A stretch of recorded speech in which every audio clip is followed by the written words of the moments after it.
A day may come when the courage of men fails, when we forsake our friends and break all bonds of fellowship. An hour of wolves and shattered shields, when the age of men comes crashing down. Today is that day. Empire, Bretonnia, and the ride of the Demigryphs, turning back the clock to a time when monstrous cavalry was the meta in this matchup, and perhaps just the twist needed to bring down Monty Python's Rohirrim. As we discussed in the last video, besides the skirmish cav and single entities that play a factor in most armies these days, swarms of infantry have been the meta since the new patch, in large part due to cav being in a less than stellar state. But more bodies on the field equals more stuff to block charges, tie things down, and more room to make mistakes. The peasant swarm has been common for quite a while now, so in this one, we're going to test whether Demigryph Knights can punish that effectively. They'll be supported by an Arch Lector, one of the best support lords in Mortal Empires. Ward saves, long-lasting melee attack buffs, leadership buffs, and grand soulfire to burn through blocks of enemies. He's just a tanky Swiss Army knight, perfect for getting the most out of your monstrous cavalry.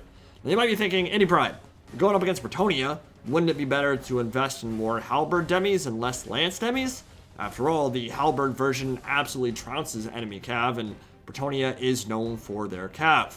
But like I said, infantry swarms have been more common here, and the cycle charging and staying power of the lance version is superior.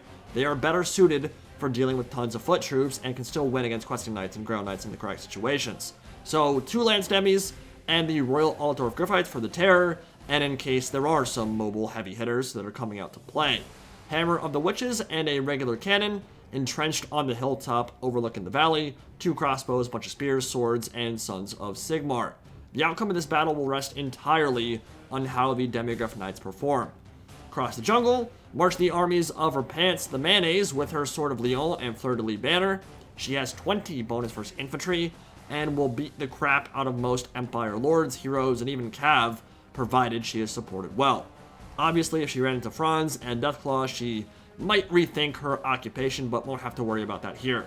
She is joined by a Celestial Mage with Uranus Thunderbolt and Curse of the Midnight Wind, Life Mage with Earthblood, tons of foot squires, peasants, men-at-arms, and a gorgeous war machine capable of launching 90-kilogram projectiles over 300 meters. This is the age of gunpowder, and in a stunning turn of events, Joan of Arc is in the sights of the Hammer of the Witches, and somehow, in its opening volley, it is not going to miss a single shot. 3 cannonballs in a row from across the map at max range, plastering Joan of Arc with that opening salvo.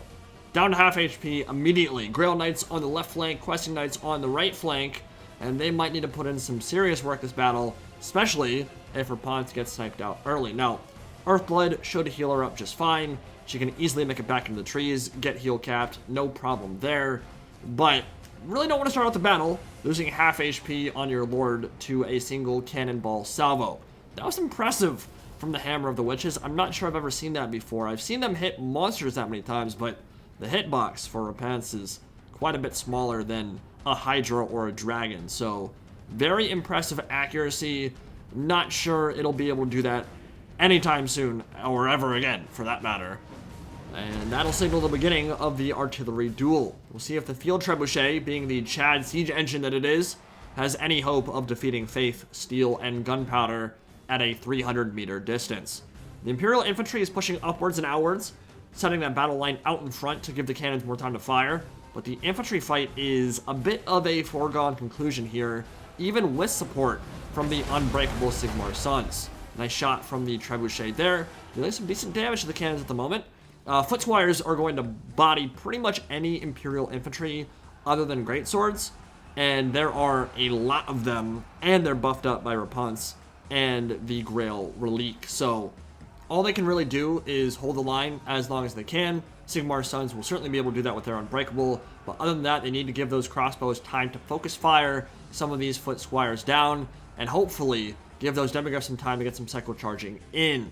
Royal Altdorf Gryphites, they are a anti-large monstrous cavalry unit. Those halberds are brutal versus dinos and enemy cav, but they can also tear out just about anything else in the game that isn't immune to psych, and some big charges into the peasant mob will get them off the field and open up the squishy center for more charging. Gotta be careful.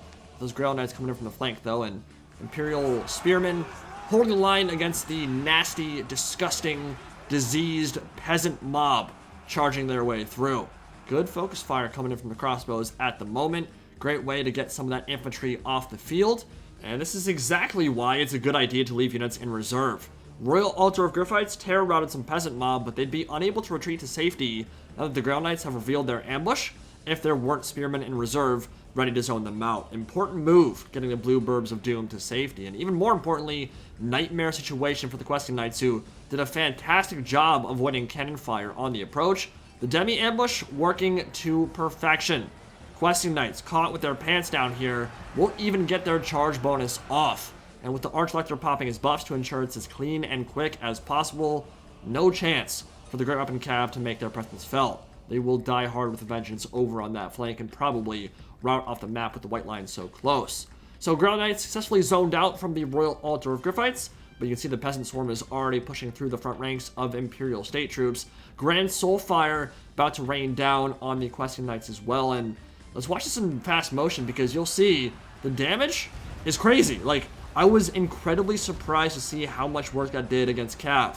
Normally, you look at the tooltip, it says, not great versus armor, but I guess because of the physical resistance that was bypassed, I mean, brutal stuff with the Questing Knights. They took 1,500 damage or so from that Grand Soul Fire, but the Hammer of the Witches, under its own magical bombardment from Uranus Thunderbolt, while Sigmar's Sons do their best to hold while the rest of the state troops run away.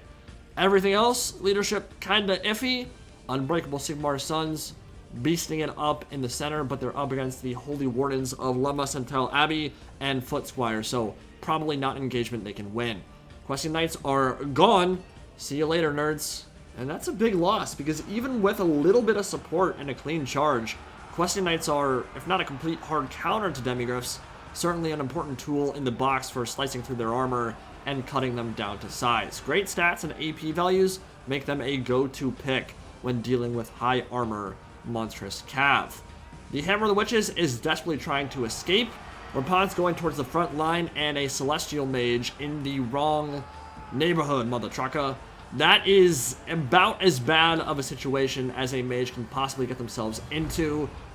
Curse of the Midnight Wind going down in the background, but this poor Heavens Mage is done. And I'll say one thing right now, that is not a way to get ahead in life. Decapitated by a Demigryph. Sounds like my favorite metal band. Painful blow to the Bretonnian army here, because Uranus Thunderbolt is a great tool for punishing expensive Cav blobs. Anytime the Demis roll in that Death Ball and try to smack into stuff, rain down Uranus Thunderbolt on top of them, you're killing 4, 5, 6 models with a good cast. That's a big loss there for a kind of cheap and spammable spell.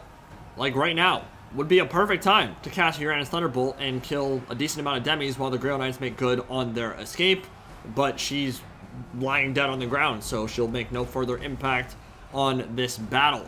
Grail Knights down to 1/3 health. Royal Altdorf Gryphites were able to weather the storm of their charge with a simple overcast regrowth, and all the Demis looking exceptionally healthy at the moment while the crossbows are still online. Cannons are too somehow, but they've really not had good angles of fire this game. They've not really killed anything important, beginning to fire into the Grail Knights, but still missing all their shots while the Demigryphs continue their ride and their Psycho Charge train straight downhill into the midst of the peasant mob and the Holy Wardens of Lemma Centel Abbey, supported by that Arch Lector, Benediction, Grand Hammer of Sigmar, Grand Shield of Faith. All those buffs, keeping those Demis tip-top shape at the moment.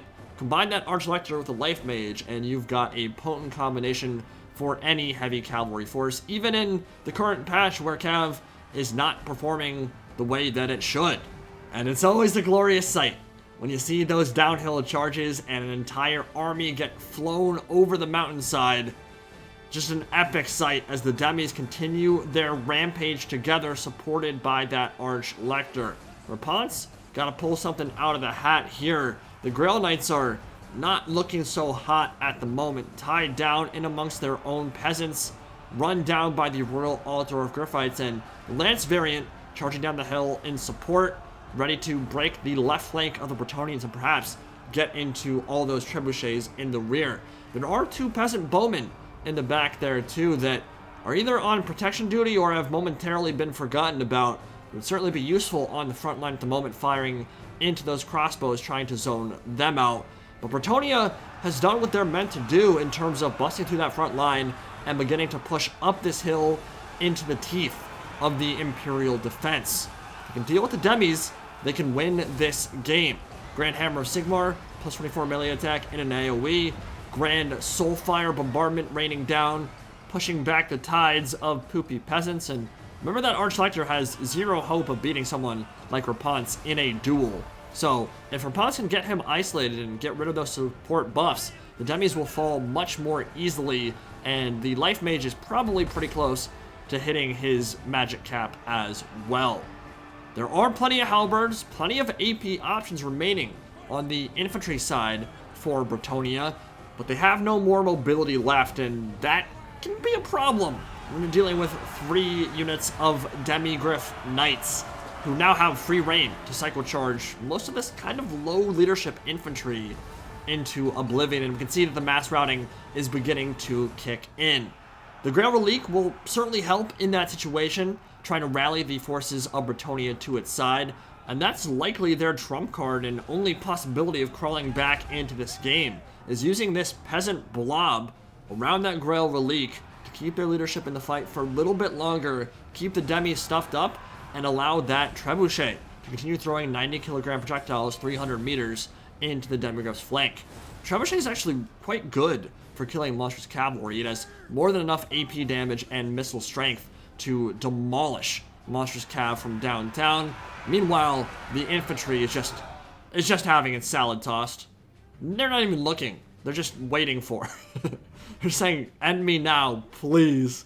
Flint Squire shattered by that charge, and the rest of the polearms being run down too. And this is why I really like the Royal Altar Gryphites here too. I mean, obviously, they're fantastic for killing the Royal Hippogriff Knights or Grail Knights or any of those big scary monsters that Bretonnia can bring, but they also cause that terror, and even with the Grail Relique, there's no way it has enough coverage to protect the entire battle line with immune to psychology in an AoE. So wherever these Royal Altar Gryphites touch, and they're touching a lot of stuff right now, it's just mass route city, and this one's pretty much over. I don't think there's any way for Bretonnia to crawl their way back into it. It's just going to be cinematic shots as the Demigryphs feast and pad their kills and make themselves feel good about themselves. And they should, honestly, because they straight up... Oh my god, I totally forgot about that. Sigmar's Sons, 2 models left, destroyed by a trebuchet, which has been hyper accurate this game. Usually isn't so, but take a look at this. 2 models targeted by a trebuchet and killed off by that. Just evaporated.